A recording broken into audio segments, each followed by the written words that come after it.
I know you can buy your own car. I know you can buy your own house. But until you create a need that I can pour into, I have no place in your life. So stop coming home bragging to me about how much you don't need me and wonder why I shy away. Okay, what he's talking about is what I'll refer to as this ultra feministic, ultra independent woman that we've seen in Western civilization.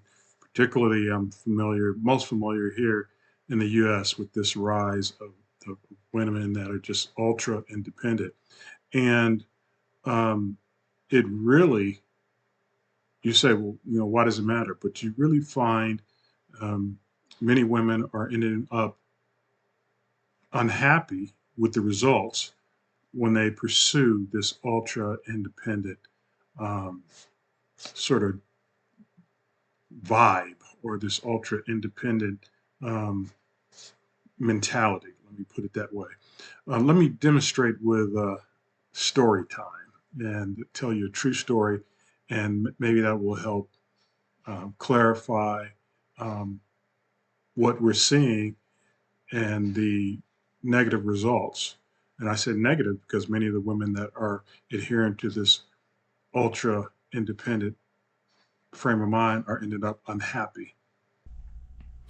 Okay, story time. So this is a true story, something that happened to me many years ago, early in my career.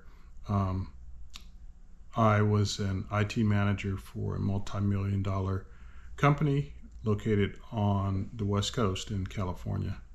And even though I lived in California, I was pursuing a matrimony with someone marriage with someone who lived pretty much cross country on the other side of the country, sort of around northeastern sort of region. And one day I was at headquarters in California, and one of my fellow IT managers, African American female, quite uh, physically fit looking, trim, cute young lady who was about a year ahead of me in her career.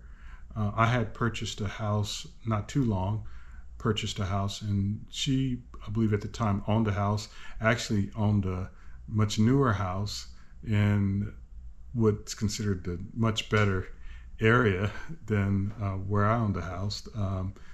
At that time, I think I didn't have a graduate degree. I had my bachelor's. I believe she was educated and had her bachelor's.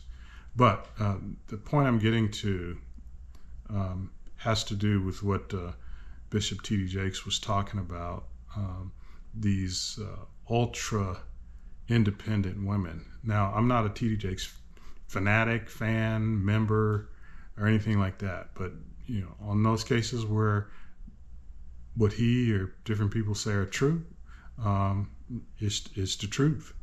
And she never was, I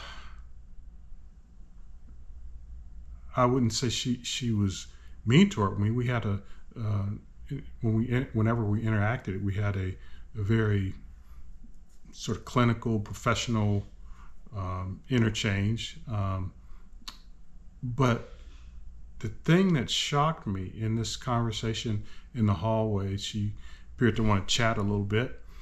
And then she broke out with a question in what seemed to me to be sort of an agitated demeanor tone. And the question was basically, why do you got to go across country and find someone? And it shocked me because it seemed at that point there was maybe underlying that question why I never, pursued her.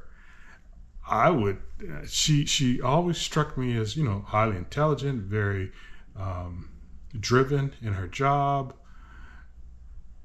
And the vibe that I always had from her is that sort of ultra independent, self-sufficient sort of thing.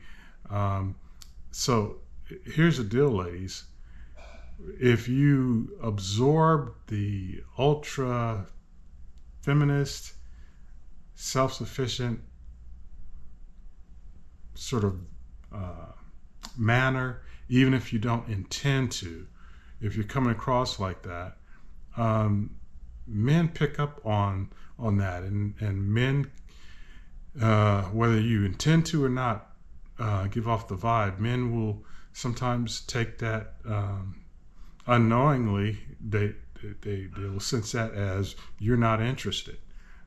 They'll take it as almost maybe masculine sort of vibe, or just you're not interested. So I just want to say what TD Jakes is saying, ladies, you want to be very, very careful. This whole ultra, I don't need a man, I don't need anything, I'm self-sufficient, I don't need, that gives off a certain vibe, and the result may be someone who thinks that you're attractive may just take it that you're not even interested. And a man who's successful, he does have options, and he has options to pursue someone who is showing that, hey, I want you in my life, I need you in my life to, I'm desired to have you in my life.